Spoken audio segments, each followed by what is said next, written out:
أعمالنا من يهده الله فلا مضل له ومن يضلله فلا هادي له.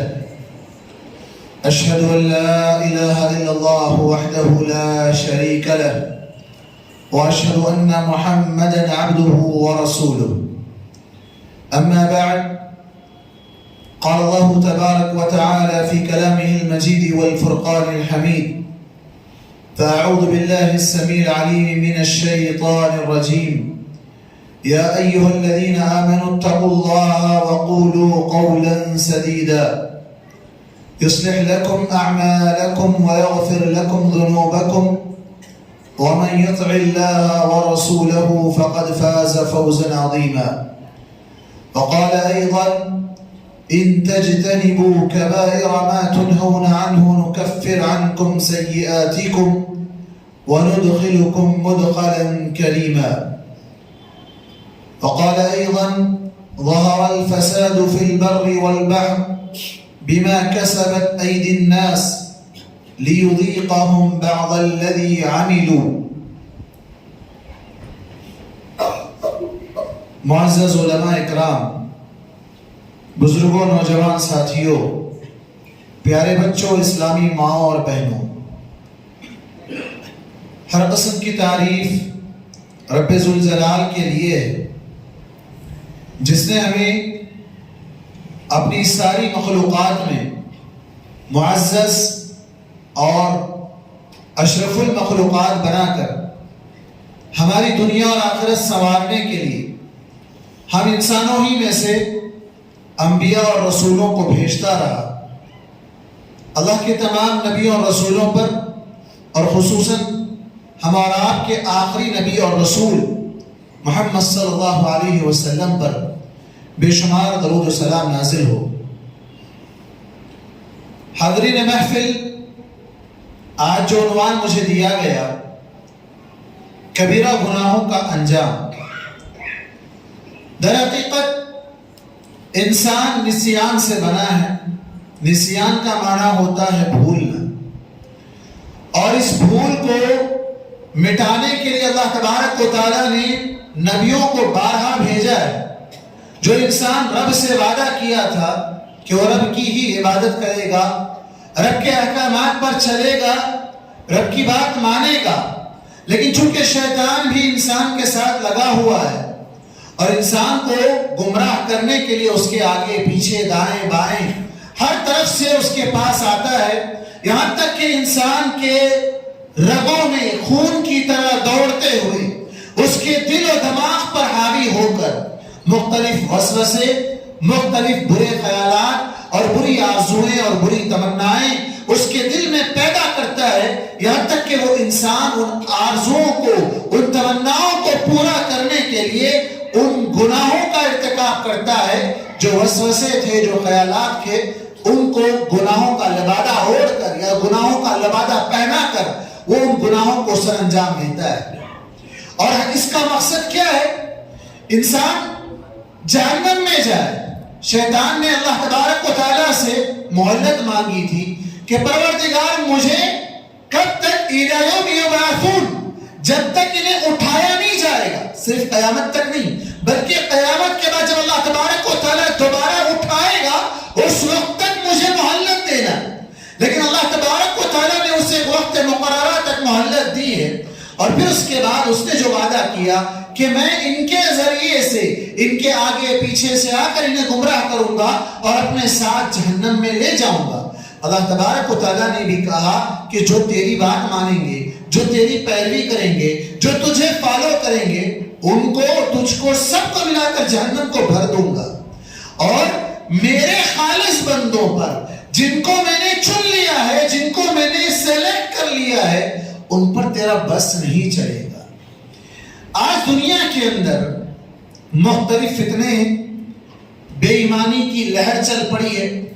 ہر طرف ایسے عجیب عجیب فتنے رونما ہو رہے ہیں جس کو دیکھ کر ایمان پر قائم رہنا ایسے لگتا ہے جیسے جلتے ہوئے انگار کے ڈلے کو اپنے ہاتھ پر سنبھالنا ہے، اس کو لے کر رکھنا ہے۔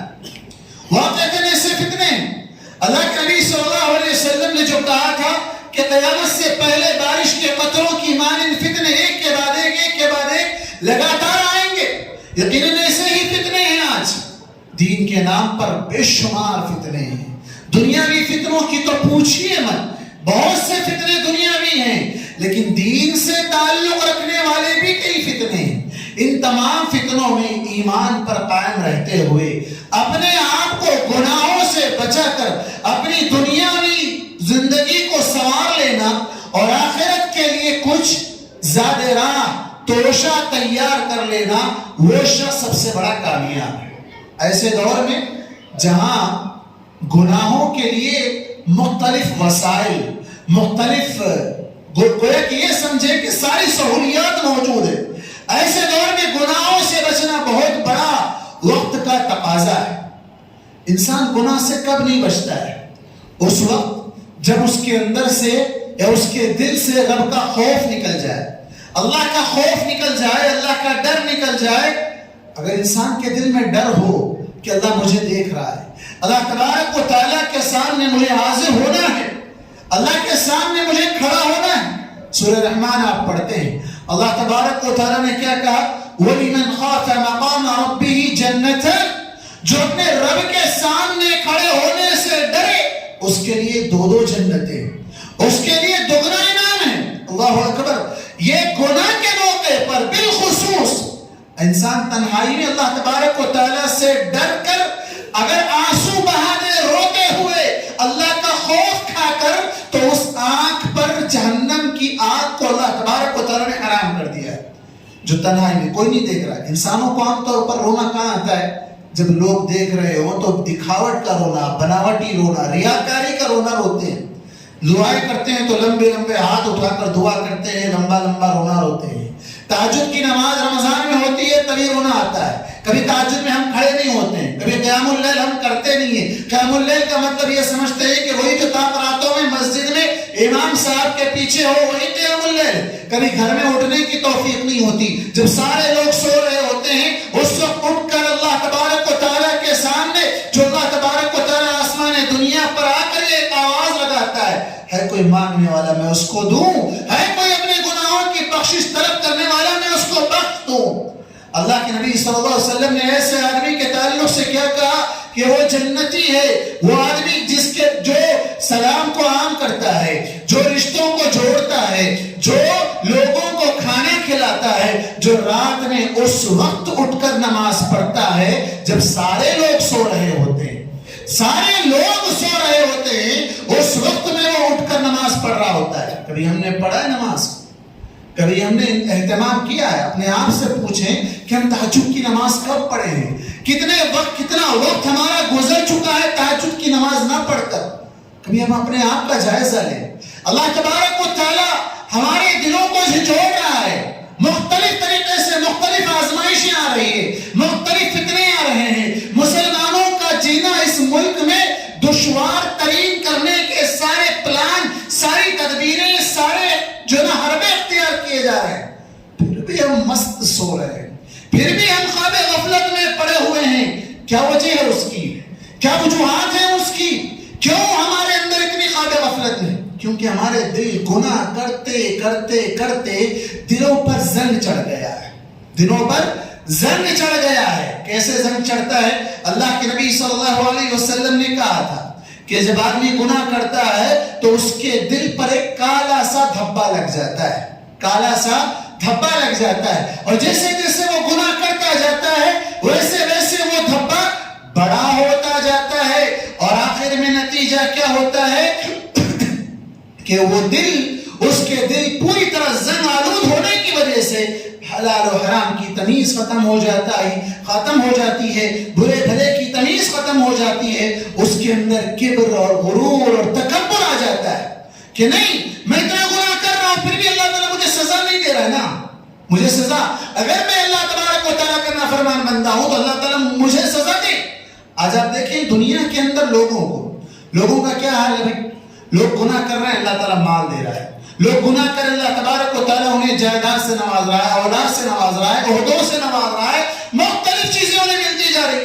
جبکہ ایک آدمی اللہ والا اللہ اللہ کر کے مسجد میں عبادت کر رہا ہے، اس کی زندگی بڑی دشوار دشوار گزر رہی ہے، بڑی پریشانیوں سے وہ زندگی گزار رہا ہے، تو یہ فرق دیکھ کر انسان کو یہ لگتا ہے کہ نہیں، یہ جو گنہگار ہیں وہی سچے ہیں۔ الدنیا سجن المؤمن، کہ دنیا مومن کے لیے قید خانہ ہے اور کافروں کی تو جنت ہے۔ اللہ تبارک و تعالیٰ نے ظالموں کو دنیا کے اندر سارے موقع فراہم کر دیے، جو دنیا کے اندر سب کچھ چاہتے ہیں، اپنے نیک عمل کا بدلہ بھی دنیا ہی میں چاہتے ہیں۔ کتنے ایسے مسلمان ہیں جو عمل کرتے ہیں تو کس لیے؟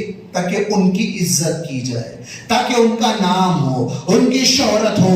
اگر کوئی ہدیہ دے رہا ہے تو اس لیے دے رہا تاکہ پلٹا کے بدلے میں اسے بھی ہدیہ دیا جائے۔ ہمارے پاس عام طور پر کہاں ہوتا ہے؟ شادیوں میں، دعوتوں میں ہوتا ہے۔ لوگوں کو گفٹ ہم اس لیے دیتے ہیں تاکہ ہماری دعوتوں میں، ہماری محفلوں میں ہمیں اس سے بڑھ کر مل جائے۔ یعنی انسان کوئی بھی نیک کام کر رہا ہے، اور جب سے یہ فون آ گیا ہے تب سے تو کیا ہے، ویڈیو، فوٹوگرافی، ہر ایک کام، نیک کام کے سلسلے میں انسان اٹھاؤ فیس بک پہ ڈال، جو بھی کام کر رہا ہے اٹھاؤ اس کو فیس بک پر ڈال دو، اس کو لوگوں کے سامنے عام کر دو، لوگوں کے انگوٹھے حاصل کر لو، لوگوں کے لائکس حاصل کر لو، یہی مقصد بنا ہوا ہے۔ جبکہ نیکی کرو اس ہاتھ سے، رائٹ ہینڈ سے، سیدھے ہاتھ سے، دائیں ہاتھ سے، تو لیفٹ ہینڈ کو اس کی خبر نہ ہو۔ لیکن ہمارے پاس کیا ہے، ہم نیکی بھی کرتے ہیں تو نیکی کا بدلہ بھی دنیا میں چاہتے ہیں، دنیا ہی میں چاہتے ہیں۔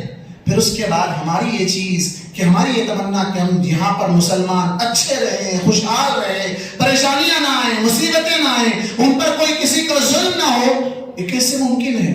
یہ کیسے ممکن ہے جب ہمارے یہ سارے اعمال، ہماری بدعمالیاں اتنی ہیں کہ جس کو گنا نہیں جا سکتا ہے۔ کبائر ایک تفسیر ہے، کبائر کی، کبیرہ گناہوں کی ایک لمبی فہرست ہے، ایک لمبی لسٹ ہے۔ وہ اتنے گناہ ہیں کہ جس کے شاید میں سمجھتا ہوں ہم میں سے کتنے ایسے لوگ ہوں گے جو ان میں سے کسی نہ کسی گناہ میں ملوث ہوں گے۔ سب سے پہلی چیز عنوان سے متعلق یہ ہے کہ کبیرہ گناہ کس کو کہتے ہیں؟ کبیرہ گناہ کس کو کہتے ہیں؟ ہم کو معلوم ہی نہیں کبیرہ گناہ کیا ہے، کبیرہ گناہ کس کو کہا جاتا ہے؟ علماء نے اس کی بہت سی تفسیر، بہت سے اقوال اس سلسلے میں ہے۔ سب سے زیادہ شارٹ اینڈ سویٹ یہ ہے، ہر وہ گناہ کبیرہ ہے، ہر وہ گناہ کبیرہ ہے جس کے بارے میں اللہ تبارک و تعالیٰ کی طرف سے وعید آئی ہے، جہنم کی وعید۔ یہ گناہ کرو گے تو اس کا ٹھکانہ جہنم ہے، ایسا گناہ کرنے والے کے لیے اس کا ٹھکانہ جہنم ہے، جہاں یہ وعید آئی ہو کہ اللہ تعالیٰ اس سے بات نہیں کرے گا، اللہ تبارک و تعالیٰ اس کی طرف نہیں دیکھے گا، وہ کبیرہ گناہ ہے۔ اسی طرح یہ وعید آئی ہو، اللہ کے نبی صلی اللہ علیہ وسلم نے یہ کہہ دیا لیس منا، وہ ہم مسلمانوں میں سے نہیں ہیں، ایسا کام کرنے والا مسلمان نہیں ہو سکتا ہے، یہ کبیرہ گناہ ہے۔ اسی طرح اللہ کے نبی صلی اللہ علیہ وسلم نے یا اللہ تبارک و تعالیٰ نے لعنت بھیجی ہو کسی کام کے کرنے والے پر تو وہ کام کرنے والا ملعون ہے، تو وہ کام کبیرہ گناہ ہے۔ اس کے علاوہ چھوٹے چھوٹے گناہ ہیں۔ اب یہ ہمیں دیکھنا ہے کہ اسلام میں ایسے کون سے گناہ بیان کیے گئے ہیں جن کو کبائر کے حد میں داخل کیا گیا ہے، کبائر کی تعریف میں شامل کیا گیا ہے۔ بے شمار ہے میرے بھائی، بہت ہیں، گنا نہیں جا سکتا ہے، بے شمار گناہ ہیں، عبادات سے متعلق ہیں، عقائد سے متعلق ہیں، معاملات سے متعلق ہیں، بزنس سے متعلق ہیں، معاشرتی زندگی، میاں بیوی کی زندگی سے متعلق ہیں، لوگوں سے لین دین سے متعلق ہیں۔ کئی ایسے کبائر ہیں جو انسان کی زندگی میں کہیں نہ کہیں اس سے واسطہ پڑتا ہے، اس کو اس کا واسطہ پڑتا ہے، اسے وہاں انسان اس گناہ سے بچانے کے لیے اپنے ایمان کا اسے جائزہ لینا پڑتا ہے۔ اب یہ جو کبائر ہیں ہم سنتے آتے ہیں، یہ گناہ کبیرہ ہے، فلاں گناہ کبیرہ ہے، میں بھی تفصیل آپ کے سامنے رکھوں گا، لیکن اس کے باوجود سوال یہ پیدا ہوتا ہے کہ اتنے سارے ہم گناہوں کے اندر ملوث ہیں، شراب ہے، قتل ہے، جھوٹ ہے، دھوکہ دہی ہے، لوگوں کو مختلف طریقے سے ڈبانا ہے، ظلم کرنا ہے، حسد کرنا ہے، کئی ایک کبیرہ گناہ ہے جس کے اندر ہم ملوث ہیں، لیکن ہم یہ سمجھتے ہیں کہ اللہ تعالیٰ ہمیں پکڑ نہیں رہا ہے، اللہ تعالیٰ ہمیں پکڑ نہیں رہا ہے۔ یہ اللہ کی پکڑ نہیں تو اور کیا ہے کہ ہم اللہ کی اتنی بڑی وسیع زمین پر، اتنی کشادہ زمین پر زندگی گزار رہے ہیں، لیکن پھر بھی ہمارے لیے زمین تنگ نظر آتی ہے۔ یہ اللہ تبارک و تعالیٰ کی پکڑ نہیں تو اور کیا ہے کہ ہم پر غیروں کو مسلط کر دیا گیا ہے، اب سے نہیں ہزاروں سال پہلے سے۔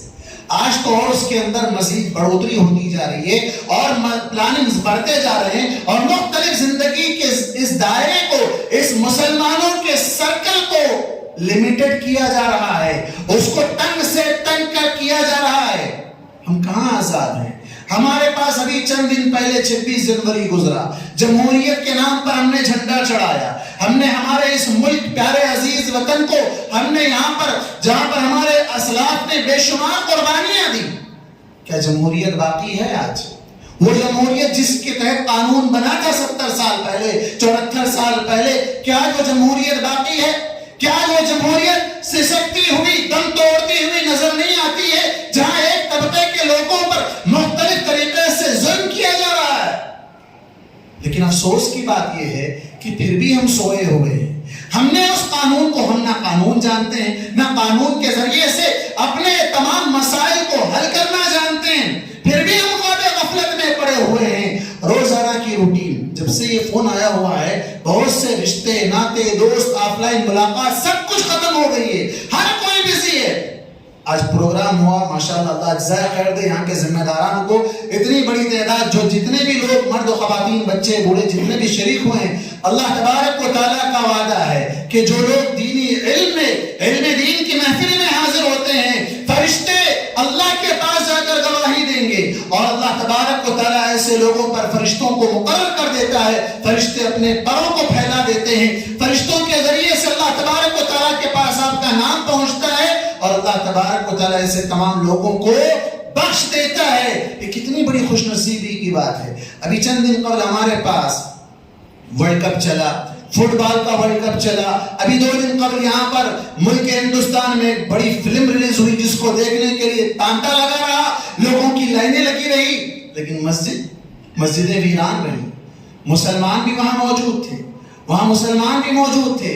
کتنے افسوس کی بات یہ ہے کہ یہ دنیا جہاں پر لوگ آج کھانے کو کھانا نہیں ہے، پریشان ہیں، تنہال ہیں، لیکن اس کے باوجود یہ روٹین چینج نہیں ہو رہی، یہ روٹین چینج نہیں ہو رہی ہے۔ بھوک حالی بڑھ رہی ہے، لوگوں کے جاب جا رہے ہیں، اچھے کمپنیوں کے جاب جا رہے ہیں، امازون والا نکال دے رہا ہے، گوگل والا نکال دے رہا ہے، فیس بک والا نکال دے رہا ہے، ٹویٹر والا نکال دے رہا ہے، بڑی بڑی کمپنیوں میں جاب کرتے تھے، بڑے بڑے سٹیز میں رہتے تھے، شاندار لائف اسٹائل تھا، ہزاروں کے جاب لینا چلے جا رہے ہیں۔ ظهر الفساد في البر والبحر بما كسبت أيدي الناس ليذيقهم بعض الذي عملوا۔ تمام اعمال کا اگر اللہ تبارک و تعالی حساب کر کے اس کے مطابق اگر سزا دینے پر آ جائے، ما ترك على ظهرها من دابة، کوئی ایک بھی انسان، ایک چوپایا اس دھرتی پر باقی نہیں رہ سکتا اگر اللہ تبارک و تعالی گناہوں کے حساب سے پکڑنے پر آ جائے۔ اللہ تعالیٰ ڈھیل دے رہا ہے، ان کیدی متین، جب پکڑنے پر آ جائے تو بڑی سخت پکڑتا ہے اللہ تبارک و تعالیٰ۔ آپ دیکھیں نہیں فرعون کو، کیا تھا فرعون؟ آج بھی بہت سے فرعونہ ہیں ہمارے درمیان جو اللہ تبارک و تعالیٰ کے سامنے اپنے آپ کو انا ربکم الاعلیٰ کہتے ہیں۔ کتنے ایسے فرعون ہیں جو اللہ تبارک و تعالیٰ پر ایمان رکھنے کے باوجود اللہ کی شریعت کو نہیں مانتے، اللہ کی شریعت کو نہیں مانتے ہیں۔ ایسے فرعون تکبر کرنے والا، اللہ تبارک و تعالیٰ تکبر کرنے والوں کو پسند نہیں کرتا، انہ لا یحب المستکبرین، اللہ تبارک و تعالیٰ پسند نہیں کرتا تکبر کرنے والوں کو۔ جانتے ہیں تکبر کتنا بڑا گناہ ہے؟ تکبر کی وجہ سے انسان کے دل میں یا اس کے دماغ میں کبھی حق بات، سچی بات نہیں داخل ہو سکتی۔ جب تک وہ تکبر میں ڈوبا رہے گا، اسے کسی کی بات، شریعت، قرآن، اللہ کے نبی کی تعلیم، کسی کی بات اس کے دل پر اثر نہیں کر سکتی۔ انہ لا یحب المستکبرین، اللہ نے جو کہا کہ اللہ تعالیٰ تکبر کرنے والوں کو پسند نہیں کرتا۔ کیوں نہیں کرتا اللہ تبارک و تعالیٰ تکبر کرنے والوں کو پسند؟ اس لیے کہ تکبر اتنا بڑا گناہ ہے۔ اللہ تبارک و تعالیٰ نے کہا وَلَا تُصَعِّرْ خَدَّكَ لِلنَّاسِ، لوگوں سے اپنے چہرے کو پھیر کر بات مت کرو۔ وَلَا تَمْشِ فِي الْأَرْضِ مَرَحًا، زمین پر چلو تو اکڑ کر اطراء کرنا چلو۔ ایک دوسرے مقام پر کہا إِنَّكَ لَن تَخْرِقَ الْأَرْضَ وَلَن تَبْلُغَ الْجِبَالَ طُولًا، تمہارا یہ اکڑ کر غرور اور تکبر کے ساتھ چلنے سے نہ تم زمین کو پھاڑ سکتے ہو، نہ پہاڑوں کی بلندی پر پہنچ سکتے ہو۔ یہ غرور اور تکبر، اللہ کے نبی صلی اللہ علیہ وسلم نے حدیث قدسی کے اندر کہا کہ اللہ تبارک و تعالیٰ نے کہا الکبریاء ردائی، تکبر میری چادر ہے، والعظمت ازاری، اور عظمت میرا ازار ہے۔ جو بھی ان دونوں میں سے کسی ایک چیز کو چھیننا چاہے گا القیتہ فی جہنم، میں اسے جہنم میں ڈال دوں۔ اس کے سلسلے میں مولانا شیخ ظفر الحسن مدنی ابھی چند 2 مہینے قبل حیدرآباد میں کانفرنس ہوئی تھی، شاید آپ لوگ بھی شریک ہوئے ہوں گے. بڑا دلچسپ واقعہ انہوں نے جو ہے پیش کیا تھا، میں یہاں اس کو پیش کرنا چاہوں گا. تکبر سے متعلق اور چادر سے متعلق جو اللہ نے کہا کہ کبریائی تکبر میری چادر ہے. ایک امام صاحب اپنی چادر جو ہے اوڑھ کر نماز پڑھ رہے تھے، پیچھے سے کسی نے اس چادر کو اپنی کسی حاجت کے لیے کھینچنا چاہا. وہ سمجھ رہے تھے کہ شاید یہ کوئی چور ہے، چورانا چاہ رہا ہے، اور اس کو کسی طرح وہ گھس کر کچ کر لپیٹ کر اس کو پکڑ کر روک کر رکھا کہ نہیں کوئی میری چادر نہ چھین. وہ جب زبردستی چھیننا چاہا تو انہوں نے نماز توڑ دی اور اس کو جو ہے چادر دینے سے انکار کر دیا. تو وہاں اس تفصیلی واقعے میں گئے بغیر آپ کو مختصر یہ بتا رہا ہوں کہ جب ایک انسان سے اس کی چادر چھینی جائے تو اسے برداشت نہیں ہوتا. وہ اللہ تبارک و تعالیٰ نے کہا تکبر میری چادر ہے، جو مجھ سے اسے چھینے گا میں اسے جہنم میں ڈال دوں گا. تکبر اللہ کے لیے زیب دیتا ہے. ہم انسان ایک حقیر سے نطفے سے پیدا ہوئے ہیں. اللہ تبارک و تعالیٰ نے ہمیں ایک نطفے سے پیدا کیا، ایک کھنکھناتی مٹی سے اللہ تبارک و تعالیٰ نے پیدا کیا، جو اتنا کمزور انسان ہے کہ طاقتور ہونے کے باوجود معمولی زکام سے پریشان رہتا ہے، معمولی جو ہے داڑھ درد اور کان کے درد سے تلملا اٹھتا ہے، بخار میں پورے جسم میں بھٹی پڑ جائے تو وہ بستر سے نہیں اٹھ پاتا ہے. اتنا کمزور انسان ہے کہ ایک معمولی سے جراثیم کورونا سے ڈر کر پوری دنیا کو بند کر کے گھروں کے اندر قید ہو چکا تھا. اتنا کمزور انسان ہے، اس کے باوجود تکبر کرتا ہے. کس بنیاد پر تکبر کرتا ہے؟ مٹی میں اگر چلا جائے وہ سڑ گل جائے گا، اس کی مٹی گل کر، اس کی ہڈیاں گل کر مٹی بن جائیں گی. وہ مٹی میں ملنے والا انسان کس بنیاد پر تکبر کرتا ہے؟ کتنے افسوس کی بات ہے کہ یہ تکبر جو انسانوں کے دلوں میں آ کر انسان کو فرعون جیسا بنا رہی ہے. فرعون کے سامنے موسیٰ علیہ السلام کی بات اسے سمجھ نہیں آتی تھی، اس کے اوپر سے جاتی تھی. بالکل اسی طرح تکبر انسان کے دلوں میں جب آ جاتا ہے، شریعت کی بات، دین کی بات نہیں اس کے دل و دماغ میں داخل ہی نہیں ہوگی. وہ یہ سمجھے گا کہ یہ میرے لیے نہیں ہے، کسی اور کے لیے. کتنے ایسے مصلی ہیں جمعہ کا خطبہ سنتے ہیں. ابھی مولانا نے ماشاءاللہ بچوں کی تربیت پر بہترین جنا عنوان اور وقت کا سلجھتا موضوع اس پر اتنی تفصیل سے تمام پہلوؤں کو اجاگر کیا. کتنے لوگ ہیں جو یہ سوچتے ہیں کہ نہیں یہ میرے بچوں کے بارے میں نہیں ہے، کہ میرے بھائی کے بچوں کے بارے میں، میرے بھائی کے بچے ایسا کرتے ہیں، میرے پڑوس کے بچے ایسا کرتے ہیں، میرے سامنے والوں کے بچے ایسا کرتے ہیں، وہ لوگ اس کی تربیت نہیں کر رہے ہیں، ہم کیا کر رہے ہیں؟ یہ چیز ہے تکبر. جب ہمارے دل میں یہ آئے، کوئی بھی حدیث، کوئی بھی بات جب ہمارے سامنے پیش کی جائے اور ہم اسے اپنے آپ پر لینے کے بجائے دوسروں پر ڈالتے ہیں، یہی تکبر ہے. یہی تکبر ہے. بہت سے لوگ کیا کرتے ہیں؟ کپڑے ٹخنے کے نیچے لٹکاتے ہیں. جب ان سے کہا جائے کہ بھائی ٹخنے کے نیچے لٹکانا اللہ تبارک و تعالیٰ کو سخت ناپسند ہے، اللہ تعالیٰ قیامت کے دن دیکھے گا نہیں، بات نہیں کرے گا، سخت عذاب دے گا، اللہ تبارک و تعالیٰ ایسے لوگوں کو جہنم میں ڈال دے گا. لیکن میں نہیں لٹکا رہا ہوں، میں تکبر سے نہیں لٹکا رہا ہوں. کیا کہتے ہیں؟ میں تکبر سے نہیں لٹکا. وہ جو حدیث میں بیان کیا گیا نا تکبر سے لٹکانے والے کے بارے میں، یہ کہنا خود تکبر، یہ کہنا خود تکبر ہے کہ میں تکبر سے نہیں لٹکا رہا ہوں. تو یہ چیز انسان کے اندر جب آ جائے کہ میرے لیے نہیں کسی اور کے لیے کہا جا رہا ہے، خطبہ ہو رہا ہے کسی اور کے لیے ہو رہا ہے. کتنے لوگ ہیں جو اشارے کرتے ہیں دوران خطبہ ہے، دوران درس، دیکھو تمہارے بارے میں ہی بول رہے، اپنے بارے میں نہیں بول رہے، تمہارے بارے میں بول رہے ہیں. یہ ایک دوسرے کی طرف اشارہ، یہ غلط چیز ہے. آپ صحابہ کرام کے طریقے کو دیکھیں. صحابہ کرام کا طریقہ کیا تھا؟ قرآن مجید کتنے ایسے صحابہ ہیں، غالباً خود حضرت عمر رضی اللہ عنہ اسی فہرست میں شامل ہیں، جنہوں نے اپنی زندگی میں کبھی پورا قرآن ختم نہیں کیا. کیوں؟ کیا پڑھنا نہیں آتا تھا؟ ہماری طرح تھے، ہم کو قرآن پڑھنا نہیں آتا. کتنے افسوس کی بات ہے، ہم میں سے کتنے لوگ ہوں گے جو یہاں اٹھ کر کہہ سکیں کہ میں نے میری زندگی میں اتنے مرتبہ قرآن دیکھ کر ختم کیا ہے. نہیں، یہ مت پوچھو مولانا، عزت چلی جائے. یہ سوال مت کریے. اللہ کے نبی صلی اللہ علیہ وسلم کے دور میں صحابہ کرام اللہ کے نبی سے ڈائریکٹ قرآن حاصل کر رہے ہیں. کیا فرق ہے ہم میں اور ان میں؟ وہ لوگ ایک ایک آیت پر جب تک عمل نہیں کرتے دوسری آیت کے لیے آگے نہیں بڑھتے. ہمارے پاس ہم قرآنوں پر قرآن ختم کر دیتے ہیں، رمضان میں شبینے مار لیتے ہیں، کیا کیا نہیں کرتے ہیں. لیکن افسوس کی بات یہ ہے کہ ہمیں عمل کی کوئی سوچتی نہیں، ہمیں عمل کی ہی نہیں سوچتی ہے. قرآن مجید کو پڑھنے کا وہ جو طریقہ صحابہ کرام کا تھا، ایک صحابی رسول نے تو اپنی زندگی بھر کی ایک حسرت انہیں پیش کر دی. کیا کہا تھا انہوں نے کہ میں زندگی میں ایک آیت پر عمل کرنا چاہا لیکن مجھے کبھی لوگوں نے اس پر عمل کرنے ہی نہیں دیا. کون سی آیت؟ قرآن میں اللہ تبارک و تعالیٰ نے کہا وَإِذَا قِيلَ لَكُمُ ارْجِعُوا فَارْجِعُوا هُوَ أَزْكَىٰ لَكُمْ.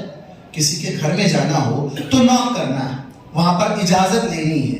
اجازت اگر مل جائے تو اندر جانا ہے، اجازت نہ ملے تو واپس پلٹ جانا ہے، واپس پلٹ جانا ہے. اذا قیل لکم ارجعوا فارجعوا، تمہیں کہہ دیا جائے نہیں اندر نہیں آنا، جاؤ باہر سے باہر چلے جاؤ تو واپس چلے جانا ہے. وہ صحابی رسول کہتے ہیں میں جب بھی کسی کے گھر جاتا نوک کرتا اور مجھے یہ خواہش ہوتی کہ اندر سے یہ آواز آئے کہ تم واپس چلے جاؤ تاکہ میں اس قرآن کی آیت پر عمل کر سکوں. کسی نے مجھے واپس ہی نہیں کیا. جب بھی میں اجازت مانگتا مجھے اندر ہی بلا دیتے.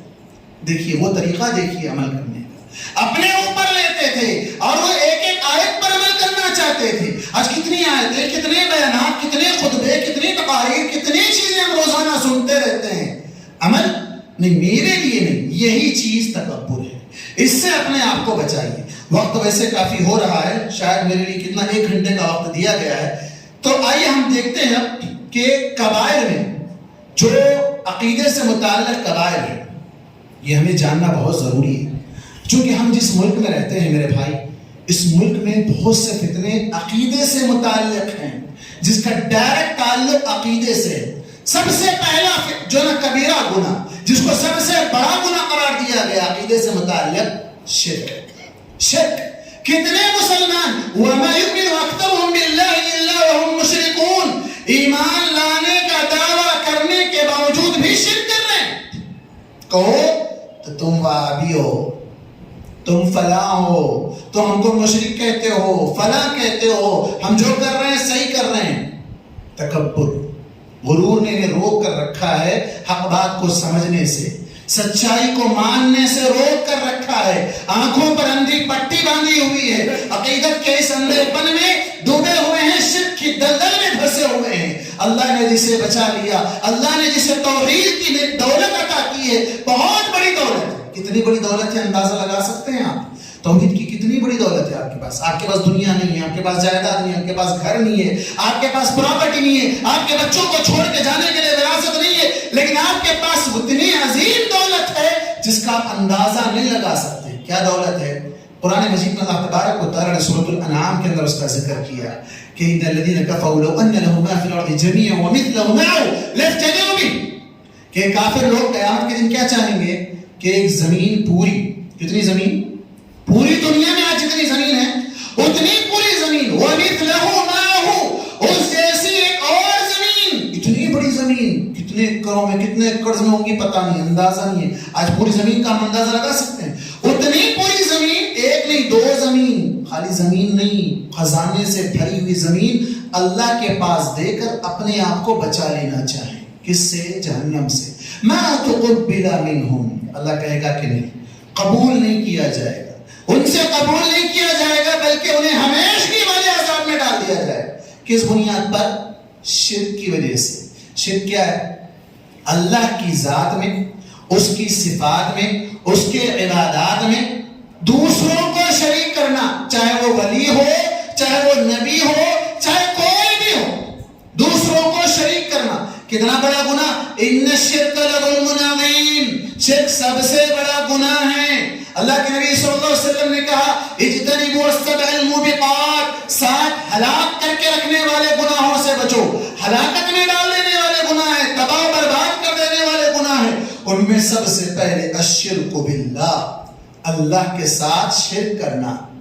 اللہ کے نبی صلی اللہ علیہ وسلم نے کہا کہ اللہ تبارک و تعالیٰ حدیث قدسی کے اندر کہا اے ابن آدم، اے انسان، انک لو اتیتنی، کہ اگر تو میرے پاس ایک زمین بھر کے، ابھی ہم نے زمین کا اندازہ لگایا تھا کہ زمین کتنی بڑی ہے، اتنی زمین اللہ کے پاس دینا چاہو تو وہاں اللہ تعالیٰ قبول نہیں کرے گا. لیکن اگر شرک کے بغیر بندہ زمین بھر کے گناہ کر لے، اس کے وہ گناہ لو بلغت عنان السماء، آسمان کی بلندیوں کو پہنچ جائے. کتنے گناہ؟ گناہوں کے دفتر، گناہوں کے رجسٹر بھر جائیں، گناہ زمین پر پھیلا دیے جاؤ تو زمین فلپ ہو جائے، اوپر تک پہنچا دیا جائے تو آسمان تک پہنچ جائے، وہ سارے گناہ لے کر بندہ اللہ کے سامنے حاضر ہو، اللہ تبارک و تعالیٰ کیا کہتا ہے؟ میں اس سے بھی زیادہ تیرے لیے مغفرت لے کر آگے آؤں گا، شرط ایک ہے کہ تو میرے ساتھ کسی کو شریک نہ کر، تو میرے ساتھ کسی کو شریک نہ کر۔ اس کی بڑی اچھی مثال آپ جانتے ہیں، وہ حدیث بطاقہ والی مشہور حدیث ہے۔ اللہ کے نبی صلی اللہ علیہ وسلم نے اس طویل حدیث میں مختصراً ذکر کر دوں گا، اللہ کے نبی صلی اللہ علیہ وسلم کہا کہ قیامت کے دن ایک بندے کو لایا جائے گا جس کے گناہ زمین بھر کے، دفتروں کے دفتر، رجسٹر۔ اب یہاں پر بھی شاید سپر مارکیٹ ہوگی، آپ سپر مارکیٹ میں اگر منتھلی ایک مرتبہ سامان لینے جاؤ تو اتنی لمبی لسٹ نکلے، ڈی مارٹ میں اگر چلے جائیں گے تو گناہوں کی فہرست، گناہوں کے بنڈل، رجسٹر پورے لپیٹ کر اس کو کھول دیا جائے تو پورے پھیل جائے۔ انسان کے پاس، ایسے انسان کو جب لایا جائے گا، انسان دیکھے گا یار آج میرا بچنا تو مشکل لگ رہا ہے، کیوں؟ اتنے بڑے بڑے گناہ ہیں، اتنے بڑے پورے میرے رجسٹر بھرے پڑے ہوئے ہیں، کالے کرتوت سے، کالے کرتوتوں سے رجسٹر بھرے پڑے ہیں، میں بچ سکتا ہوں؟ نہیں بچ سکتا ہوں۔ اس کے پاس اللہ تبارک و تعالیٰ ایک چھوٹا سا کارڈ، جیسے ہمارے پاس ہوتا ہے وزٹنگ کارڈ، اس طرح ایک چھوٹا سا کارڈ اللہ تبارک و تعالیٰ نکالتا اور کہتا ہے کہ یہ کارڈ کو ایک پلڑے میں رکھ دو، اور اس کے سارے کالے کرتوتوں کے یہ رجسٹروں کو ایک دوسرے پلڑے میں رکھ دو۔ بندہ کہتا ہے، حالانکہ جانتے ہیں وہ پلڑے پر، وہ کارڈ پر کیا لکھا ہے؟ توحید، لا الہ الا اللہ، اللہ کے علاوہ کسی کو وہ اپنا معبود نہیں سمجھتا تھا، کسی کی عبادت نہیں کرتا تھا، نہ عبادات میں، نہ تصرفات میں، نہ عقائد میں، کسی بھی معاملات میں وہ شریک نہیں کرتا تھا کسی کو۔ گناہ کیا، بہت سے گناہ کیا ہے، لیکن وہاں پر اللہ تعالیٰ سے بندہ کہے گا، اے اللہ یہ چھوٹا سا کارڈ کیا کام ہے؟ اتنے ڈھیر سارے، اتنا وزنی رجسٹر بھرے پڑے ہوئے ہیں، اس کی کیا حیثیت ہے؟ جب اس کو پلڑے میں رکھا جائے گا تو وہ توحید کا وہ چھوٹا سا کارڈ وزنی ہو جائے گا، بھاری ہو جائے گا، اور وہ سارے دفتر ہلکے ہو جائیں گے۔ یہ ہے توحید کی حقیقت، یہ ہے توحید کی حقیقت۔ اور شرک کا انجام کہ گناہ سارے جتنے بھی ہو، لیکن اگر شرک کی ملاوٹ بھی اس کے اندر ہے تو اس کے گناہوں کی سزا تو ملنی ہی ملنی ہے۔ ساتھ ہی ساتھ شرک کی وجہ سے اللہ تبارک و تعالیٰ نے کہا وَمَن يُشْرِكْ بِاللَّهِ فَقَدْ حَرَّمَهُ اللَّهُ عَلَيْهِ الْجَنَّةَ وَمَأْوَاهُ النَّارُ وَمَا لِلظَّالِمِينَ مِنْ أَنصَارٍ، کہ جو اللہ کے ساتھ شریک کرتا ہے اللہ تبارک و تعالیٰ نے اس پر جنت کو حرام کر دیا ہے، اس کا ٹھکانہ جہنم ہے، اور ظالموں کا کوئی مددگار نہیں ہوگا۔ آج بہت سے ہمارے ملک میں گھر واپسی کی پلاننگ بہت سی چل رہی ہے، یہ وبا چل رہی ہے، یہ فضا چل رہی ہے۔ ہمارے نوجوان بچوں کو کالجوں میں، نوجوان بچیوں کو کالجوں میں، آئی ٹی سیکٹرز میں بڑے بڑے پروگرامز منعقد کیے جا رہے ہیں، مسلمانوں سے، دین سے نفرت پیدا کی جا رہی ہے، شکوک و شبہات پیدا کیے جا رہے ہیں۔ ایکس مسلم کے نام پر ایک بہت بڑا فتنہ ہے، ایکس مسلم۔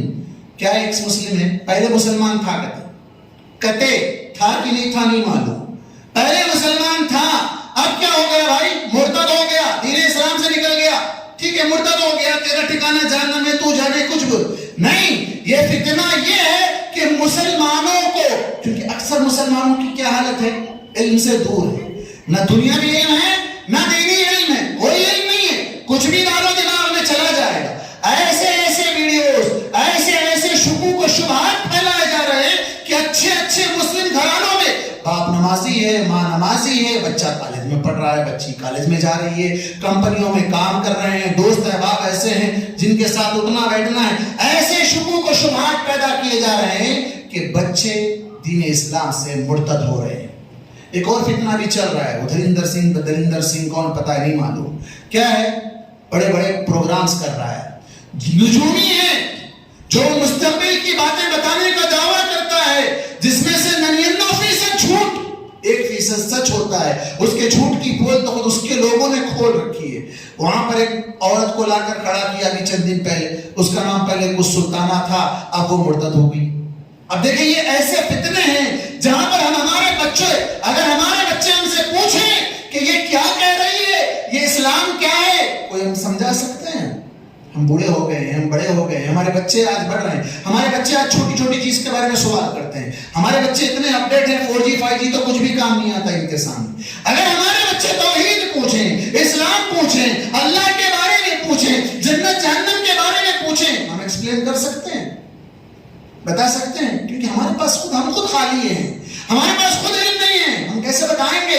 ہاں وہاں بتایا جا رہا ہے، وہاں ہم کو پریکٹیکلی بتایا جا رہا ہے، دیکھو یہ معبود ہے، دیکھو جیسے کہو وہاں پر کرسمس کے موقع پر کچھ کہنے لگاؤ، اوپر سے چاکلیٹ برس رہے ہیں، بچے سب میری کرسمس کہہ رہے ہیں، کیا کیا ہو رہا ہے ہمیں اس کا اندازہ ہی نہیں۔ تعلیم ہے، C B S E syllabus ہے، I C S C syllabus ہے، بہترین سلیبس ہے، سلیبس کیا جنت میں لے جائے گا؟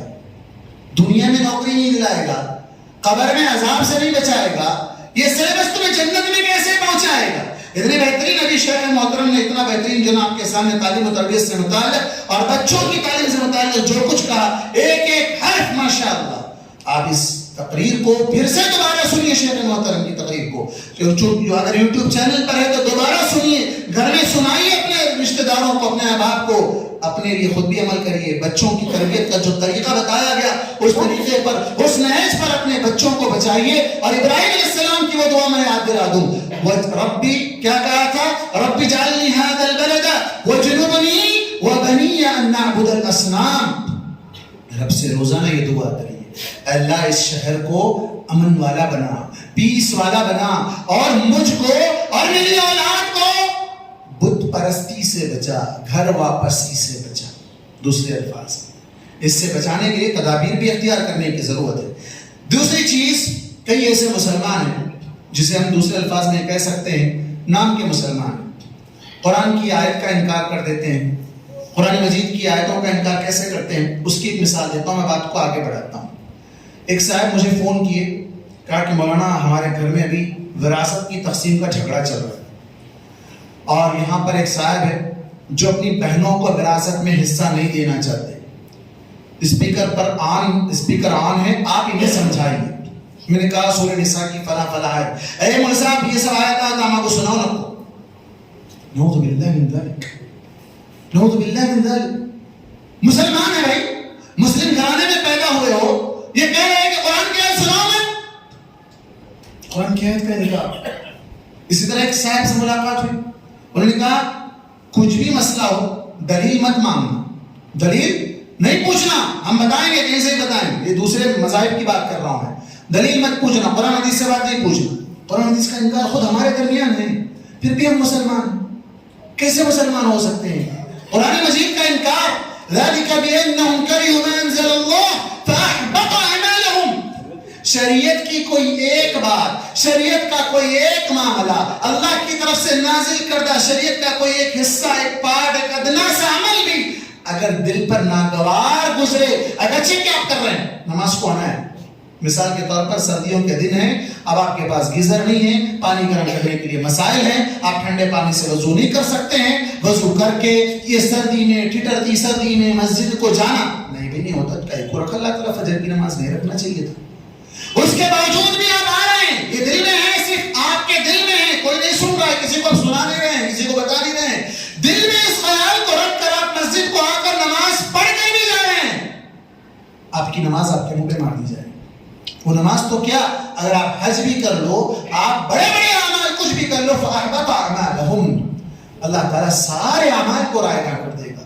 اسی طرح خواتین کا ایک بہت بڑا مسئلہ ہے، اگرچہ کہ یہ لطیفہ نہیں ہے، حقیقت ہے، حقیقت ہے۔ امام ابن باز رحمہ اللہ نے غالباً کہا تھا کہ اللہ تبارک و تعالیٰ نے جو سورہ محمد میں کہا ذَلِكَ بِأَنَّهُمْ كَرِهُوا مَا أَنزَلَ اللَّهُ فَأَحْبَطَ أَعْمَالَهُمْ، کہ شریعت کے کسی حکم کو ناپسند کرنے سے اللہ تعالیٰ اس کے اعمال کو رائگاں کر دیتا ہے، ان میں سے خواتین کا شوہر کے لیے دوسری شادی کو ناپسند کرنا۔ اپنی جگہ عبادت گزار ہے، نمازی ہے، پرہیزگار ہے، سب ہے، شوہر دوسری شادی نہیں کرنا، دوسری کی بجائے چاہے کچھ بھی کر لے، جو آج ہمارے ملک کا قانون ہے، جس نے اس کو اجازت دے رکھی ہے، یہاں کے قانون نے، یہاں ملک میں یہ سب کچھ چلتا ہے، یہاں کے جناب پڑوسیوں کا حال بھی ایسا ہی ہے، تو ہمارے پاس خواتین کے ذہنوں میں بھی یہی دماغ مسلط ہے۔ اللہ یہاں پر ابن باز رحمہ اللہ نے کہا کہ اسی طرح اگر کوئی اس کو ناپسند سمجھے، اگر کر لے تو کر لے، میری زندگی کے بعد نہ کرے، میرے مرنے کے بعد کر لے۔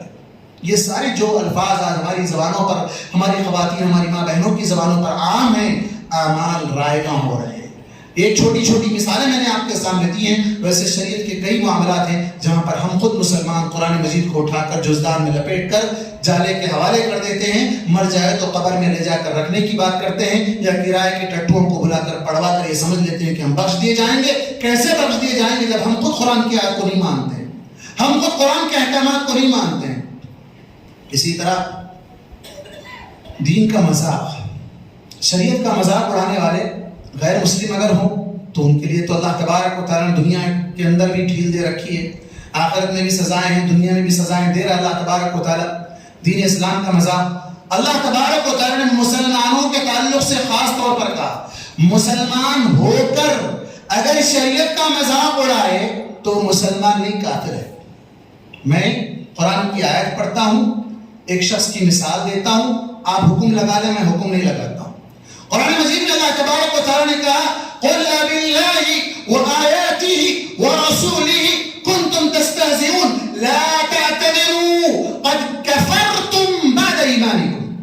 کہ اللہ کے ساتھ مذاق، اللہ کی آیتوں کے ساتھ مذاق، اللہ کے رسول کے ساتھ مذاق، تم ان چیزوں کا جو مذاق کر کے بہانے بنا رہے ہو، لا تعتذروا قد كفرتم بعد ایمانکم، ایمان لانے کے بعد تم کافر ہو گئے۔ ہمارے پاس ایک کامیڈی ملا ہے، آپ جانتے ہیں، میں نام نہیں لیتا، نام لو تو پھر اچھی بات نہیں ہے، آپ جانتے ہیں کبھی داڑھی کا مذاق اڑاتا ہے، کبھی رفع الیدین کا مذاق اڑاتا ہے، کبھی کیسے کیسے شریعت کی دھجیاں اڑا دیتا ہے۔ ہم دل سے خوشی سے جھوم جھوم کر سنتے ہیں، واہ لگاتے ہیں، لبیک کے نعرے لگاتے ہیں، کیا کیا ہماری قوم جو ہے دیوانی بن جاتی ہے۔ سننا ہے آپ نے بھی، سنتے ہیں، ہنستے ہیں، مسکراتے ہیں، خوش ہوتے ہیں، شریعت کا مذاق اڑایا جا رہا ہے، آپ بھی اس کا ساتھ دے رہے ہیں، ایمان لانے کے بعد دین اسلام سے خارج ہو جا رہے ہیں، کافر ہو جا رہے ہیں، کبیرہ گناہ ہیں، بچیے ایسے گناہوں سے، مذاق اڑانے سے بچیے دین اسلام کا۔ اگر کوئی شخص داڑھی رکھ لے، پہلے تو نہیں رکھتا تھا، اب رکھنا شروع کر دیا، بڑا دیندار بن گیا بھائی تو، آپ اس کا مذاق اڑا رہے ہیں، آپ یہ سمجھ رہے ہیں کہ آپ اس کی ذات کا مذاق۔ ویسے تو مسلمان کا مذاق اڑانا بھی کبیرہ گناہ ہے، لا يسخر قوم من قوم عسى ان يكونوا خيرا منهم، یہ تو کہا گیا ہے، آداب تو سکھائے گئے ہیں، لیکن یہاں آپ اس کی ذات کے ساتھ ساتھ آپ اس کی داڑھی کا بھی مذاق اڑا رہے ہیں۔ اگر کوئی خاتون پہلے پردہ نہیں کرتی تھی، اب پردہ، ابا پہلے تو ابھی پردہ نہیں کرتی تھی، بڑی بے حیا تھی، اب حیا بن گئی۔ کتنے ایسے لوگ ہیں جنہیں اللہ تبارک و تعالیٰ نے دنیا میں مرنے سے پہلے توفیق دے دی، ایمان لانے کی، عمل کرنے کی، سدھر جانے کی توفیق دے دی۔ اگر سدھر گیا تب بھی ہمارے دل میں تو تکلیف ہونے لگتی ہے، یہ سدھرا کیوں ہے؟ یہ پہلے کا اچھا تھا، یہ بگڑا ہوا تھا تو اچھا تھا، یہ سدھرا کیوں ہے؟ یہ پریشانی ہمارے درمیان، ہمارے قوم کے درمیان پائی جاتی ہے۔ اسی طرح اللہ کے نبی صلی اللہ علیہ وسلم کی شان میں گستاخی مسلمان بھی کر رہے ہیں، غیر مسلم بھی کر رہے ہیں۔ اب ہم کہیں کہ مسلمان کہاں کر رہے ہیں؟ مسلمان کہاں کر رہے ہیں؟ محبت کے نام پر گستاخی کر رہے ہیں۔ اللہ لبیک یا رسول اللہ، مختلف اللہ کے رسول صلی اللہ علیہ وسلم کے جھنڈے اپنے گالوں پر، اپنی ہتھیلیوں پر، اپنی گاڑیوں پر، اپنے گلیوں میں، اپنے چوراستوں پہ، ہر جگہ آپ پہچانتے ہیں ایسے لوگوں کو جو اللہ کے نبی کی محبت کے نام پہ کچرے میں لے جا کر ان ساری چیزوں کو پھینک دیتے ہیں۔ کیا گستاخی نہیں اللہ کے نبی صلی اللہ علیہ وسلم؟ غیر لوگ کرے تو گستاخی، اپنے لوگ کرے تو گستاخی نہیں، یہ بھی تو گستاخی ہے۔ کیوں؟ کبر و غرور اور آنکھوں پر اندھی تقلید کی پٹی جو پڑی ہوئی نظر نہیں آتا ہے، یہ پریشانی ہے۔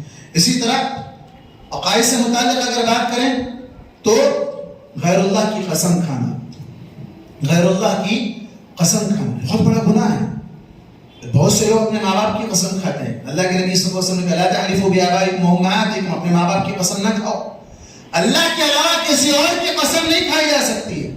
ایسا رکھ کے کہتے ہیں، سر پہ ہاتھ رکھ کے قسم کھاتے ہیں، ماں باپ کا نام لے کے یا کسی اور سے، کیا مطلب ہے اس کا؟ نہیں، غیر اللہ کی قسم کھانا انسان کو دائرہ اسلام سے خارج کر سکتا ہے، کبیرہ گناہ ہے، اس سے بچنا ہے۔ چھوٹے چھوٹے بچے ممی ڈیڈی پرومس اسکول میں سیکھ کر آتے ہیں، ہم خود سن کے خوش ہوتے ہیں، ہماری قسم کھا رہا ہے، تمہاری قسم کھا کے گنہگار بن رہا ہے، اور تم اس کی تائید کر رہے ہو، تم اگر ہنس رہے ہو، تمہیں اچھا لگ رہا ہے تو تم بھی گنہگار ہو رہے ہو۔ ممی ڈیڈی پرومس آسان لفظ نہیں ہے، بولنے میں آسان ہے لیکن کبیرہ گناہ ہے، اس سے بچیے۔ اسی طرح ستاروں پر ایمان، ہماری امت میں بہت بڑا طبقہ ہے، بڑی بڑی داڑیاں، سفید جبہ، کرتا پاجامہ، ٹوپی، سب کچھ، لیکن عقیدہ پورا کہاں؟ اوپر ستاروں میں۔ کہاں؟ اس کا ستارہ گردش میں ہے، اس کا ستارہ پریشانی میں ہے، اس کا ستارہ چکر میں ہے، اس لیے ایک گھن چکر چل رہا ہے، کاروبار لگاؤ تو خرابی ہو رہی ہے، نقصان ہو رہا ہے، گھر میں سب بیمار پڑ رہے ہیں، ایسا ہو رہا ہے، ویسا ہو رہا ہے۔ اللہ کے نبی صلی اللہ علیہ وسلم نے بڑی پیاری حدیث بیان کی، صحیح بخاری کی وہ روایت جس کے اندر آپ صلی اللہ علیہ وسلم نے کہا اذا اراد اللہ بعبد خیرا یصب منہ، اس کا ستارہ چکر میں نہیں ہے، اس کا رب اس سے محبت کرتا ہے۔ اللہ تعالیٰ جب کسی بندے سے محبت کرتا ہے تو اسے مصیبتوں میں گرفتار کر دیتا ہے تاکہ اس کے گناہ اور مصیبتوں پر صبر کرنے کی وجہ سے ڈھل جائیں، ختم ہو جائیں، مٹ جائیں، یہیں سے وہ پاک صاف ہو جائے۔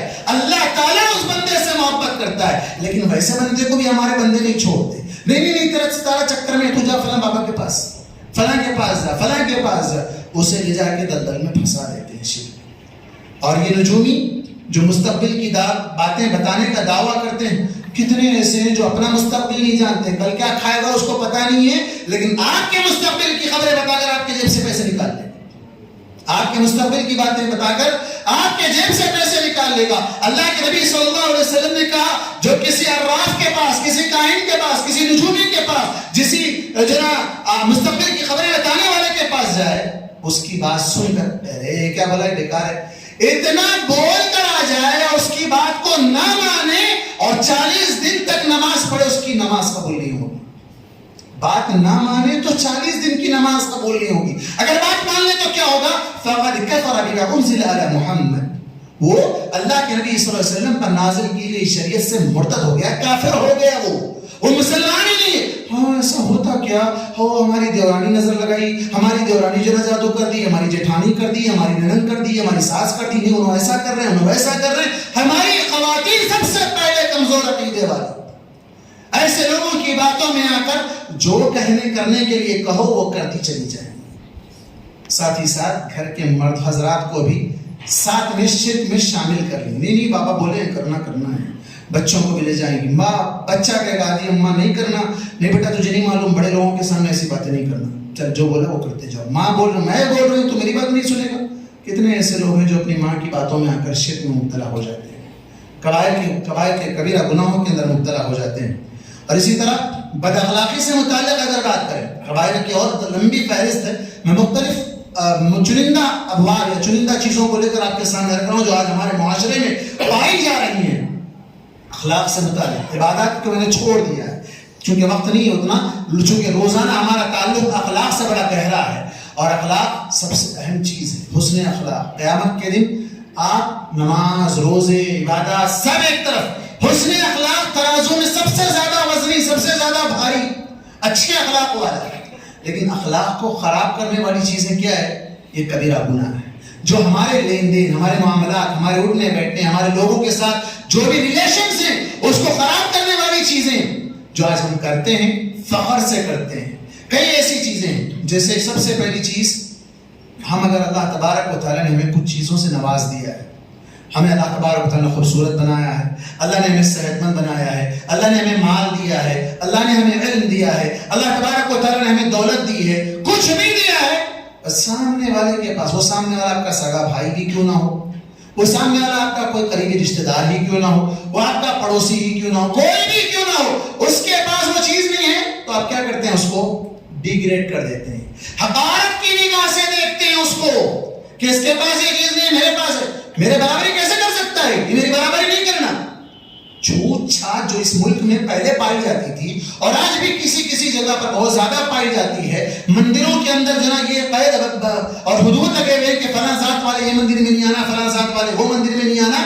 ہمارے پاس مذہب والوں نے اپنی اپنی مسجدوں کو تقسیم کر لیا ہے، یہ بہت افسوسناک بات ہے۔ وہیں پر یہ چھوٹ چھاٹ کا نظریہ بھی، جہاں ہمیں اسلام روزانہ 5 مرتبہ ہمارے ذہنوں سے مٹا دیتا ہے، بازو ٹہرنے والا، پیر سے پیر لگا کر ٹہرنے والا، وہ غریب ہو سکتا ہے، امیر ہو سکتا ہے، وہ کالا ہو سکتا ہے، وہ گورا ہو سکتا ہے، وہ مالدار ہو سکتا ہے، اس کی اولاد ہو سکتی ہے، اولاد نہیں ہو سکتی ہے، وہ دیوانہ ہو سکتا ہے، پاگل ہو سکتا ہے، آپ کے پاس آ کر ٹہر کر نماز پڑھ سکتا ہے، اسے اسلام نہیں روکتا ہے کہ صف میں نہیں کھڑا ہونا ہے۔ لیکن ہم لوگوں نے ان ساری چیزوں کو ہمارے اندر سے نکال دیا، اور چھوٹ چھاٹ کا نظریہ اور حقیر. اللہ کے نبی صلی اللہ علیہ وسلم نے کہا بِحَسْبِ امْرِئٍ مِّنَ الشَّرِّ أَن يَحْقِرَ أَخَاهُ الْمُسْلِمَ، آدمی کے سب سے پہلے خود کے برا ہونے کے لیے یہی کافی ہے کہ وہ اپنے کسی مسلمان بھائی کو جو اس سے کمتر ہے کسی بھی معاملے میں اس کو حقیر سمجھے. تو حقیر سمجھنے والا سب سے پہلے وہ خود گنہگار ہے، وہی سب سے پہلے زیادہ برا آدمی ہے. اور اسی طرح ایک شخص، بعض عبادت گزار لوگوں کو اپنی عبادت پر بڑا فخر ہوتا ہے. کوئی اگر آدمی عبادت نہیں کر رہا ہے، عبادت میں کمزور ہے، نماز نہیں پڑھ رہا ہے، مختلف گناہوں میں ملوث ہے، تو بعض لوگ کیا کہتے ہیں یہ جنت میں نہیں جا سکتا.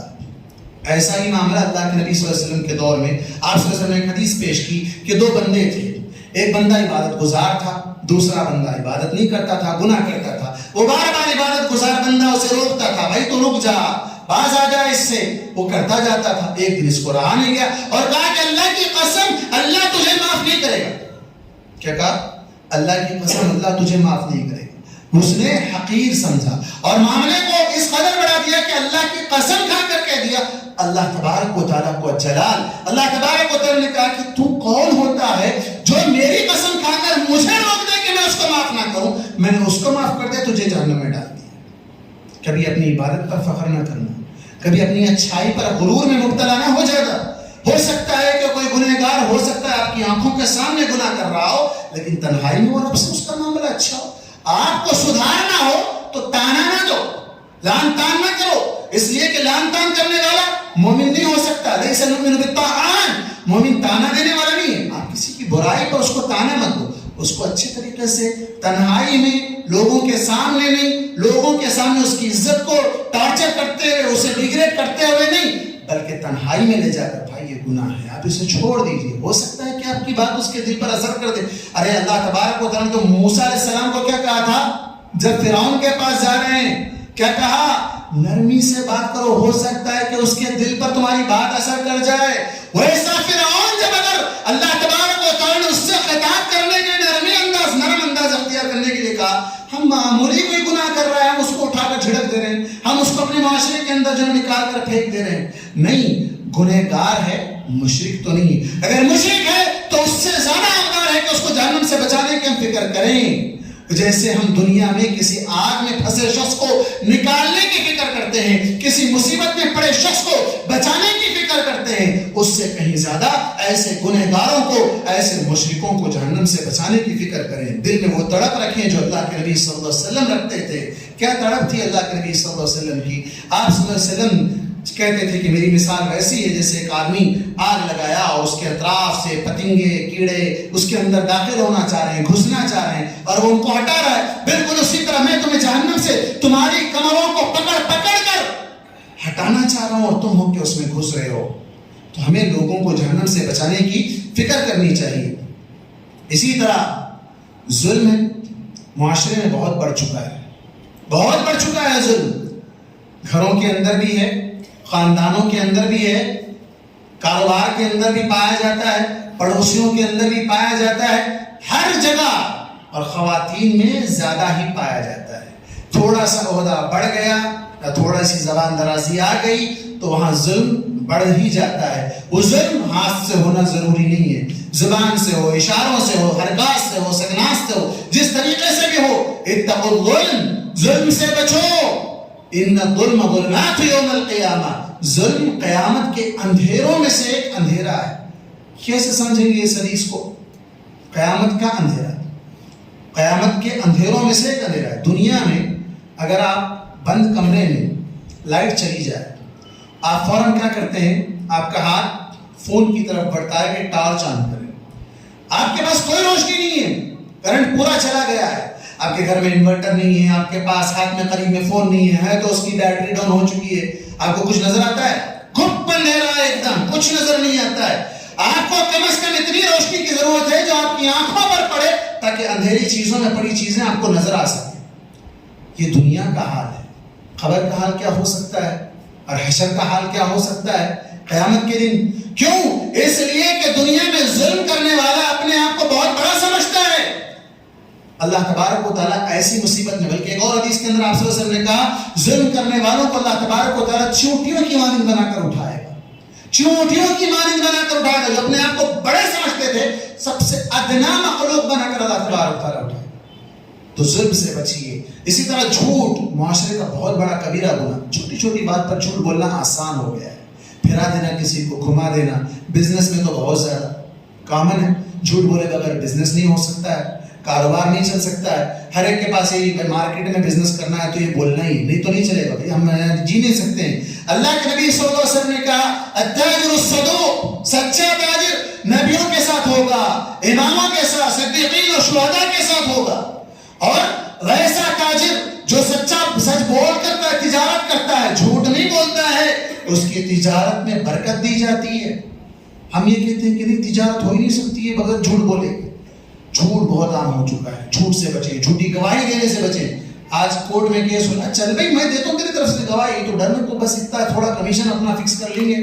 جائیدادوں کے جھگڑے ہوتے ہیں، کاروبار میں جھگڑے ہوتے ہیں، کورٹ کچہری میں بات پہنچتی ہے، گواہ مل جاتے ہیں، کرائے میں مل جاتے ہیں۔ ایسے بہت سے لوگ ہیں، اس لیے اپنے آپ کو جھوٹ سے بچائیے، جھوٹی گواہی سے بچائیے۔ اللہ کے نبی صلی اللہ علیہ وسلم بیٹھ کر ایک مرتبہ آپ کہہ رہے تھے الا وشہادۃ الزور، فوراً آپ کھڑے ہو گئے، 3 مرتبہ آپ نے کہا جھوٹی گواہی سے بچو، جھوٹی گواہی سے بچو، جھوٹی گواہی سے بچو، جھوٹی گواہی دینے سے بچیے۔ جھوٹی گواہی، آپ کسی کے حق میں گواہ بن رہے ہیں، آپ کو کیا لگتا ہے؟ آپ کو پیسہ چاہیے، آپ کا رشتہ دار لگتا ہے، آپ کا فلاں لگتا ہے، لیکن آپ جانتے ہیں کہ یہ جھوٹا ہے اور اس میں آپ اس کا ساتھ دے رہے ہیں، اس لیے اس سے بچیے۔ اور اسی طرح غیبت، چغلی، جاسوسی، جو سورہ حجرات کے اندر جس کو ایک جگہ ذکر کیا گیا، لا یغتب بعضکم بعضا، غیبت نہ کرو۔ کیا ہے غیبت؟ کسی کے بارے میں کسی کے اندر کوئی چیز پائی جاتی ہے، وہ چیز اس کے اندر ہے، مثال مان لو کوئی اسٹور میں گٹکا کھا رہا ہے، کوئی سگریٹ کھا رہا ہے، کوئی نماز چھوڑ رہا ہے، کوئی کچھ بھی کام کر رہا ہے، آپ اس کی اسی بارے میں جس کی جو چیز اس کے اندر پائی جاتی ہے وہی دوسروں کے سامنے کہہ رہے ہیں، کیا بول کر کے کہوں پھر اس کے اندر ہے وہی کچھ بول رہا ہوں، نہیں یہ سب بات نہیں بول رہا ہوں، جو ہے حقیقت وہی بتا رہا ہوں، یہ کہہ کر آپ پیش کر رہے ہیں، یہ کہہ کر آپ بتا رہے ہیں کہ اس کے اندر وہ چیز ہے، یہی غیبت ہے۔ کیا کہا گیا؟ کیا تم پسند کرتے ہو کہ اپنے مردار بھائی کے گوشت کو کھاؤ؟ اپنے مرے ہوئے لاش پڑی ہوئی ہے کاٹ کے کھانا پسند کرو گے؟ کسی مردار بھائی کے گوشت کو کھانا پسند کرو گے؟ نہیں کر سکتے ہو، تو کتنے روزانہ ہم کھا رہے ہیں غیبتیں کرتے ہوئے، خاندانوں میں، رشتہ داروں میں، دوست احباب میں، پڑوسیوں میں، نہ جانے کہاں کہاں غیبت کرتے رہتے ہیں، اور پھر بات اس کے بعد آگے کہاں بڑھتی ہے؟ جاسوسی کی طرف جاتی ہے۔ ولا تجسسوا، غیبت کے بعد جاسوسی، جاسوسی کسی کی تو ہمیں کہاں سے آ رہا، کہاں جا رہا، کس سے مل رہا، کیا کر رہا۔ آج کل بہت سی چیزیں، یہ جب سے فون آیا ہے بہت سے اعتماد ختم ہو گئے، شوہر کا اعتماد بیوی سے ختم، بیوی کا اعتماد شوہر سے ختم، سب سے پہلے اہم رشتے کے درمیان دراڑ پڑ گئی، ایک دوسرے پر بھروسہ نہیں، یہ لاک ڈال کے رکھتا وہ بھی لاک ڈال کے، تم کو کیوں، تم نے لاک ڈالا ہم نے بھی لاک ڈالا، دونوں کے درمیان لاک کی کیا ضرورت ہے جب دونوں ایک دوسرے کا لباس ہے، ہن لباس لکم وانتم لباس لہن، اللہ نے کہا دونوں ایک دوسرے کا لباس ہے، تو پھر کیوں دونوں کو لاک کی ضرورت پڑتی ہے؟ کچھ تو دال میں کالا ہے تبھی تو لاک کی ضرورت ہے، کیا ضرورت ہے پھر؟ تو یہ جو چیزیں ہیں بے اعتمادی کی، اس کو ختم کریے، پھر جاسوسی کی نوبت آ رہی ہے، پھر اس کے بعد چوری، یہ سارے گناہ ہیں، اس سے اپنے آپ کو بچائیے۔ اور آخری بات، بزنس سے متعلق جب بات نکلی ہے تو سود کے اندر آج پورا معاشرہ جکڑا ہوا ہے، سود کے اندر، سودی لین دین میں، سودی کاروبار میں پورا معاشرہ جکڑا ہوا ہے۔ بغیر ای ایم آئی کے کون ہے یہاں پر؟ ہاتھ اٹھا سکتے ہیں؟ تم بہت ہی خوش نصیب لوگ ہیں وہ لوگ جو ای ایم آئی پے کیے بغیر، جتنا اللہ نے جتنی چادر دی اتنے میں پیر پھیلا کر زندگی گزار رہے ہیں۔ کتنے لوگ ہیں جو اپنی تنخواہ آنے سے پہلے فکس ہے ان کے پاس کہ مجھے فلاں جگہ ای ایم آئی اتنا پے کرنا ہے، فلاں جگہ اتنا دینا ہے، فلاں جگہ اتنا دینا ہے۔ اور جو دکان والے ہیں، جو بنڈی ٹھیلے والے ہیں، روزانہ شام میں ڈائری لے کر پہنچ جاتا ہے مٹی والا، سود کا کاروبار والا، اس کو لیے بغیر کاروبار نہیں چلتا ہے، اس کے لیے بغیر کاروبار نہیں چلتا ہے۔ یہ سود حرم الربا، لیکن افسوس ہے ہماری امت کے ان علماء پر جنہوں نے اس ملک میں سود کو حلال ہونے کا فتویٰ دے کر پوری قوم کو دلدل میں پھنسا دیا۔ سود، اللہ کا یہ فیصلہ قیامت تک کے لیے ہے، ہر جگہ کے لیے، کسی جگہ کو الگ سے خاص استثناء ایگزمپشن نہیں دیا گیا کہ نہیں یہ لوگ جو ہیں ان کے لیے سود حلال، کبھی حلال نہیں کیا گیا۔ حرام کیا حرام؟ کھانے والی چیز، کھانے والی چیز سور کا گوشت، یہ حرام چیز جس کے کھانے کو حرام کیا گیا ہے، اگر آپ کی جان جا رہی ہے سامنے، اس کے علاوہ کچھ نہیں ہے تب کھاؤ، زبردستی ہے میں کیا ضرورت ہے EMI پر لون لینے کی؟ کیا ضرورت ہے آپ کو یہ ساری چیزوں میں ملوث ہونے کی؟ اس سے بچیے، یہ آپ کی زندگیوں کے اندر تباہی بربادی لانے والی چیزیں ہیں۔ یمحق اللہ الربا، جڑ سے کاٹ کر رکھ دینے والی۔ اب جتنا بھی کماؤ برکت نہیں ہوگی اس کے اندر۔ اور اسی طرح رشوت کا معاملہ بھی اسی طرح ہے۔ اور آخری بات، جہاں تک میاں بیوی سے بات نکلی تھی، تو اس بات کو بتا کر میں اپنی بات کو ختم کرتا ہوں۔ معاشرے کے اندر یہ جو بے اعتمادی کا ماحول پھیلا ہوا ہے، خلا طلاق کے مسائل بڑھتے جا رہے ہیں، روزانہ لڑائی جھگڑے فسادات گھروں کے اندر کامن ہو چکے ہیں، بڑھ چکے ہیں۔ اللہ کی تعلیمات کے مطابق زندگی گزاریں۔ شوہر کا حق بلند ہے، اس کو اہمیت دیں۔ الرجال قوامون علی النساء، قوام بنایا گیا ہے، وللرجال علیہن درجہ کہا گیا ہے۔ شریعت میں سجدے کی اجازت ہوتی تو سجدے کرنے کی اجازت دی جا سکتی تھی، لیکن اجازت نہیں دی گئی ہے۔ تو عورتوں پر، مردوں کو بھی حکم دیا گیا کہ ان کے ساتھ حسن سلوک کرے، عاشروہن بالمعروف، بھلے طریقے سے زندگی گزارے۔ کوئی چیز ان کے اندر ناپسند آئے تو ان کی اچھائیوں کو دیکھے، ناپسندیدگیوں کو لے کر لڑائی جھگڑے کو طول نہ دے۔ یہ ساری چیزوں سے معاشرہ ٹوٹتا ہے، بچوں کی تربیت پر بھی اثر پڑتا ہے۔ اور اگر بیوی شوہر کی نافرمانی کرتی ہے تو وہ اس وقت تک اللہ کا حق ادا نہیں کر سکتی جب تک کہ شوہر کا وہ حق ادا نہ کر دے۔ اللہ کے نبی صلی اللہ علیہ وسلم کے پاس خاتون آئی، ملنے کے لیے واپس جانے لگی۔ آپ نے کہا کہ تم شادی شدہ ہو؟ اس نے کہا شادی شدہ ہوں۔ آپ صلی اللہ علیہ وسلم نے کہا تمہارے شوہر کے ساتھ کیسا رویہ کیسا ہے؟ اس نے کہا کہ دیکھیں اللہ کے نبی، جتنا ہو سکا خدمت کرتی ہوں، جہاں تھک جاؤں، عاجز آ جاؤں، جہاں میں نہیں کر سکوں تو الگ معاملہ ہے۔ آپ نے کہا انما هو جنتک و نارک، تمہارا شوہر تمہاری جنت ہے اور تمہاری جہنم ہے۔ اس کو خوش کر لو تو تمہارے لیے جنت ہے، اس کو ناراض کر لو تو تمہارے لیے جہنم بن سکتی ہے۔ اس لیے کہ دوسری حدیث میں جو کہا گیا، اللہ کی اطاعت گزار، 5 وقت کی نماز کی پابند، رمضان کے روزے رکھنے والی، شرمگاہ کی حفاظت کرنے والی، یہ بہت بڑا آپ صلی اللہ علیہ وسلم نے جو بات کہی ہے۔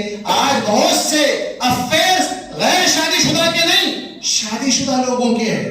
مصیبت یہ بہت بڑی پڑ گئی ہے اس مصیبت میں، اس دور میں یہ بڑی مصیبت بن گئی ہے۔ شوہر کسی اور کے ساتھ، بیوی کسی اور کے ساتھ، یہ تمام فتنوں سے اپنے آپ کو بچائیے۔ اور حافظات للغیب، جو حکم دیا گیا کہ غائبانے میں، شوہر کے غائبانے میں وہ اپنی حفاظت کرنے والی ہے، ان تمام چیزوں سے خواتین کو بھی چاہیے کہ حفاظت کریں۔ شوہر کے غائبانے میں اور شوہر کی اطاعت کرنے پر اسے جنت کے 8 دروازوں سے بلایا جائے گا۔ اللہ تبارک و تعالیٰ سے دعا ہے کہ اللہ تبارک و تعالیٰ ہم تمام مسلمانوں کو شریعت کے مطابق، شرعی تعلیمات کے مطابق زندگی گزارنے والا بنائے، کتاب و سنت پر چلنے والا بنائے۔ جو خامیاں ہمارے اندر ہے، جو گناہ ہمارے اندر ہے، پروردگار ہمیں اپنے گناہوں سے شرمندگی کے ساتھ تائب ہوتے ہوئے سچے دل سے توبہ کرنے کی توفیق عطا فرمائے۔ پروردگار ہمارے گناہوں کو تو معاف فرما، اور بقیہ زندگی جو بھی ہماری بچی ہوئی ہے ہر قسم کے گناہ سے، بالخصوص کبائر اور شرک سے بچاتے ہوئے زندگی گزارنے کی توفیق دے، ایمان پر قائم رکھ اور ہمارا خاتمہ بالخیر فرما، آمین۔ اقول قولی ھذا واستغفر اللہ لی ولکم ولسائر المسلمین من کل ذنب فاستغفروہ انہ هو الغفور الرحیم۔ آخر میں یہاں کی انتظامیہ کا دل کی گہرائیوں سے ممنون و مشکور ہوں کہ جنہوں نے مجھے یاد کیا، اور اگر میرا وقت بڑھ چکا ہے تو میں اس کے لیے معذرت خواہ بھی ہوں۔ جزاکم اللہ۔